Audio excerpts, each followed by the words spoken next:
Part of the challenge to a successful scarecrow or Halloween creature is the right materials. Here I've got some tall grass. It's the end of the season. Time to cut it off. I'm cutting a little green because rainstorm pushed it all over. So I'm going to use this. Let's see how this works out.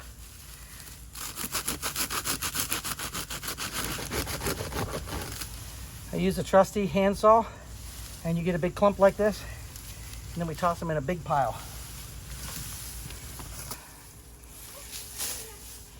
And then we'll use those for arms, legs, and other decorative parts. So after I cut all the thatch down, the grass, the tall grass, and I get the pieces out, some small, some larger, then I go and I cut some branches. Here's the branches. So I'm going to take these branches, this grass, and a lot of string and scrap, and we're going to build a complete biodegradable monster. Then I split the branches up into what I can only call as skinny, medium, thick, and more medium. So the thick will be legs and torso, medium legs and torso, medium arms,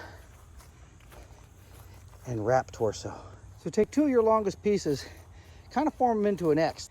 So we don't know where these are going to intersect, but finding something like this to lay the other log into is a good thing. It's up pretty high on this one. I may bring it down here. Depends on how tall you want this to be. And this will be just about the waistline, wherever those logs cross. So if that makes any sense, lay them in an X, and then we're gonna twine the middle together, and we will actually add more leg strength to it.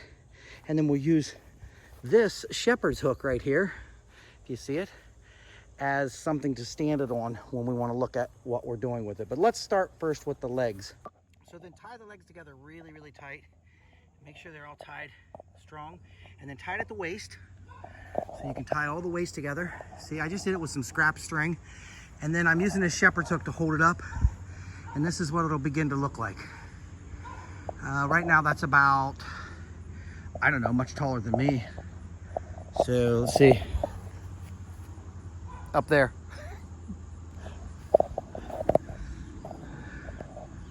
See, we get, so you can see what it is. There's the shape of him right there. That's the beginning of the shape, and that gives us an idea.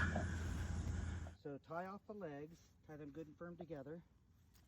Tie up this waist, just bundle it all together. Tie the shoulders, and then we're working on the head now. So we'll be tying this part to the body, and then we're going to start to tie the head together, which will be a giant diamond shape up here. And once we get that into place, then we can start layering sticks on top of this to give it a little bit more girth. And then we're going to add the creature. There you can see, there's what he looks like. He's about 12 or 15 feet tall, and this will be his body. Not the beer. I'll drink the beer, just the grass. So just another note as you're tying the strings around things, if it gets loose, just take a twig, and this is what I've done here, is I've taken this twig and you put it in the inside of this, and then you twist it, and it will tighten that string dramatically. So, and you don't have to worry, just tuck it underneath another piece of wood there, and you got yourself a real snug string now. That's all you have to do is twist a twig around in the string, and it'll tighten it up. And that's with baling twine or wax line or whatever you might be using. I wouldn't use any real soft string, but this will get it. So now we have the legs. There's the body. Here's the head, very large up here, and you'll see why when we get done with this, because you need a lot of space up there. And no reason why the strings change color. I just had certain waist twine laying around. So this is what we have now, and when it stands up, it'll be almost 15 feet tall. So there's his feet, there's his torso, and there's his head up there in the sunshine. He kind of looks like an elf right now, but that's because we just have a frame of his head. This is the skeletal structure. There's his arms, and just to give you a size relationship, that's a lawn chair there. There's a lawn chair there, and you can see this is way out in front of it. So this is about 15 feet tall. And then you start taking clumps of grass, big bundle of it, and then you just start tying them around, and then we're going to do this all the way up each leg, and it'll go up to the body. I've tied the legs together. Got a couple shepherd's hooks. Gonna put a little bit more to him in the middle here. There's his torso and his head. Got a little bit of design to do up there. Put some eyes in, and his arms are all strung down too. So there he is in his morning glory. And then, believe it or not, these will become eyes. Solar powered eyes that will be up in the head up there.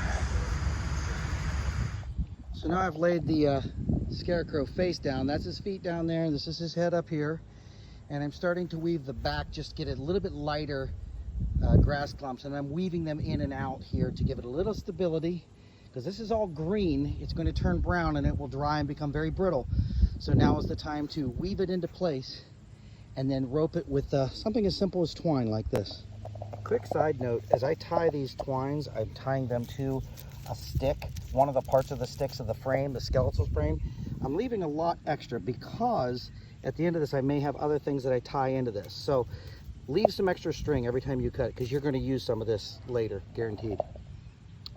Also, if you notice, I'm weaving in and out of the other twine, so this gives a little bit more rigidity and stability.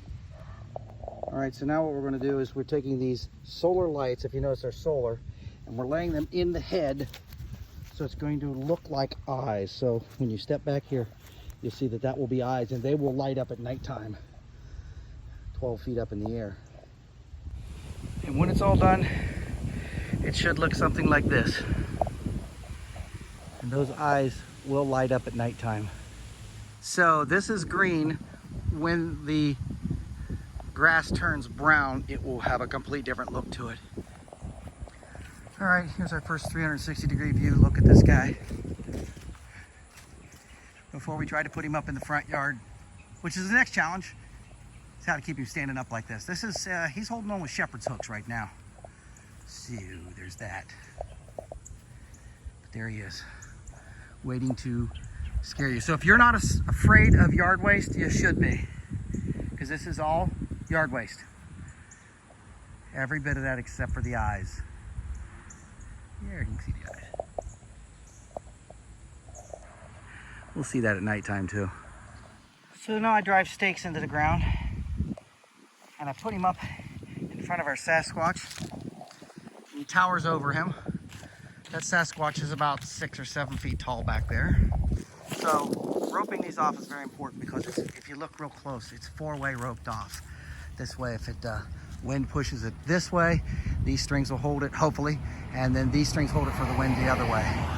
But they're going clear back to these trees back here, and that should keep it pretty stable. And then of course I have the shepherd's hooks, and hopefully they will do what they got to do. So there he is. So there's Sasquatch in his graveyard, and he now has a buddy. It's very tall. And as the leaves come off this tree here in the next couple weeks, this guy's going to stand out even more. And he will turn like a really, really light tan, and you'll see him very well at nighttime. So our final step is to choose positioning for a light. And I think we're going to put a light out here and let it kind of flood him. That way he can be seen. There's 2 ways to do it. You can put the light right in front of him and make it very dramatic uplighting, or you can put it way out here to light the entire scene. We'll play it by ear and see how it looks. All right, here's the creature before the lights turn on, but his eyes are turned on. So he's got a kind of an angry look to his face.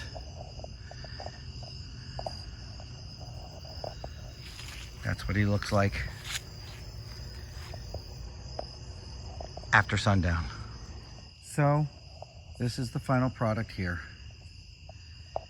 He is a good 15 feet tall, made completely of yard waste.